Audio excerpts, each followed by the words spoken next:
Hello traders, welcome back to fifth video of price action series. इससे पहले already हम 4 videos upload कर चुके हैं, जो कि hammer candle, bullish engulfing, morning star और इवनिंग स्टार पैटर्न। इन वीडियोस में हमने कैंडलस्टिक पैटर्न्स को बहुत ही इजी वे में और डिटेल्ड वे में एक्सप्लेन किया है, तो इन वीडियो को जरूर चेकआउट करना। आज के इस वीडियो में हम इन्वर्टेड हैमर और शूटिंग स्टार को डिटेल में देखने वाले हैं। So let's first start with shooting star candlestick. यह एक सिंगल कैंडलस्टिक पैटर्न है जिसमें सिर्फ एक ही कैंडल होती है। इस कैंडल की ऊपर की साइड एक बड़ी विक होती है और इसकी बॉडी बहुत ही छोटी होती है या फिर ना के बराबर होती है। जब मार्केट अप ट्रेंड में हो और रेजिस्टेंस के पास अगर शूटिंग स्टार कैंडल बनती है तो ये पॉसिबल रिवर्सल का सिग्नल है। अगर शूटिंग स्टार के बाद एक बियरिश कैंडल बनती है और वो प्रीवियस ग्रीन कैंडल के 50% लेवल से नीचे क्लोज होती है तो ये एक स्ट्रॉन्ग सेलिंग सिग्नल होता है। यहाँ पर एक शॉर्ट ट्रेड में एंट्री की जा सकती है जिसमें हमारा स्टॉप लॉस शूटिंग स्टार की विक के हाई से जस्ट ऊपर होगा। इसके पीछे की साइकोलॉजी को अगर हम समझने की कोशिश करें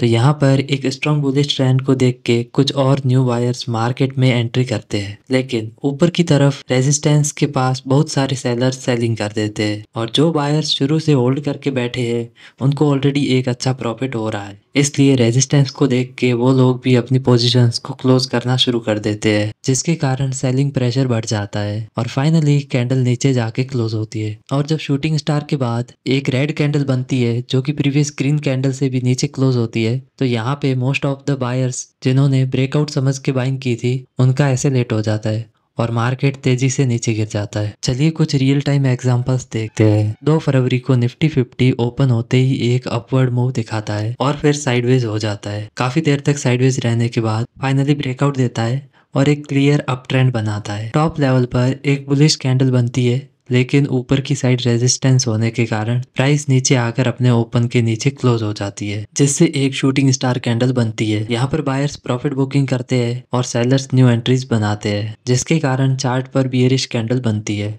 लेकिन यहाँ पर प्रीवियस ग्रीन कैंडल का लो ब्रेक नहीं होता है और बायर्स फिर से एक बार प्राइस को ऊपर ले जाने की कोशिश करते हैं, लेकिन फेल हो जाते हैं और प्राइस ग्रीन कैंडल के नीचे आ जाती है, जिससे बायर्स पैनिक में आ जाते हैं और सेलर्स सेलिंग शुरू कर देते हैं, जिससे प्राइस बहुत तेजी से नीचे आ जाती है। जब भी आपको अप ट्रेंड में रेजिस्टेंस का ब्रेकआउट दिखे तो हमेशा याद रखें कि जो ब्रेकआउट कैंडल है उसकी क्लोजिंग रेजिस्टेंस के ऊपर हो और ब्रेकआउट के बाद प्राइस के रिटेस्ट का इंतजार जरूर करें।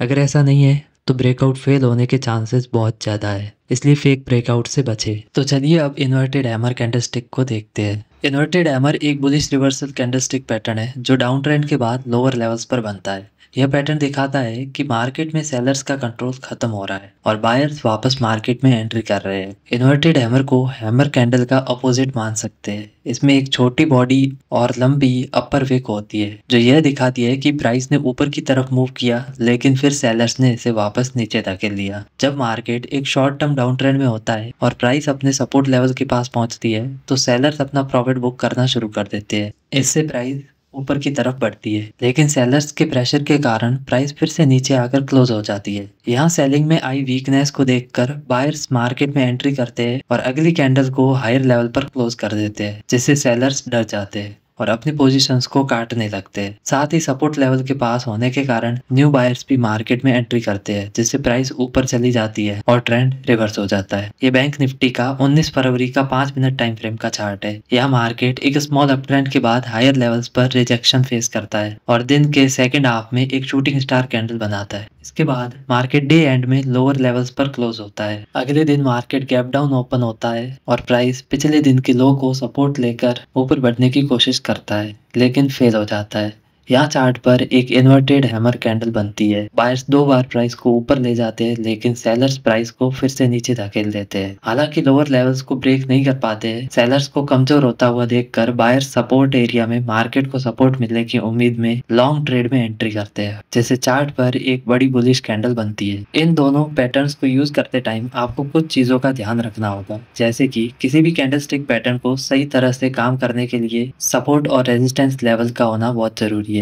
For example, inverted hammer support level के पास बनना चाहिए और शूटिंग स्टार रेजिस्टेंस लेवल के पास बनना चाहिए। हमेशा अगली कैंडल का वेट करें। इन्वर्टेड हैमर के बाद प्राइस ऊपर बढ़ती है तो यह बुलिश कंफर्मेशन होता है। थर्ड पॉइंट, इन्वर्टेड हैमर के लिए स्टॉप लॉस कैंडल के लो के नीचे और शूटिंग स्टार के लिए स्टॉप लॉस कैंडल के हाई के ऊपर रखें। ये पैटर्न सारे टाइम फ्रेम में काम करता है, लेकिन जैसे जैसे टाइम फ्रेम बढ़ता है इसकी एक्यूरेसी भी बढ़ती है। तो हायर टाइम फ्रेम्स पे ये पैटर्न ज़्यादा एक्यूरेटली काम करता है। इन्वर्टेड हैमर और शूटिंग स्टार दोनों ही पैटर्न्स ट्रेंड रिवर्सल के स्ट्रॉन्ग सिग्नल्स देते हैं, लेकिन इन्हें अकेले ही ट्रेड नहीं करना चाहिए। हमेशा की लेवल्स, ट्रेंड या फिर अदर टेक्निकल इंडिकेटर्स के साथ कंफर्मेशन लेनी चाहिए। अगर आप इन पैटर्न्स को सही से समझना चाहते हैं तो इसे चार्ट पर प्रैक्टिस जरूर करें, जिससे आपको ट्रेडिंग में बहुत हेल्प मिलेगी। So that's all about shooting star and inverted hammer candlestick pattern. अगले वीडियो में हम tweezer top and tweezer bottom candlestick pattern के बारे में जानेंगे। अगर आपको ये वीडियो अच्छा लगा हो तो वीडियो को लाइक करें और चैनल को सब्सक्राइब करना ना भूलें। मिलते हैं अगले वीडियो में। Till then keep learning and keep trading. Thank you so much.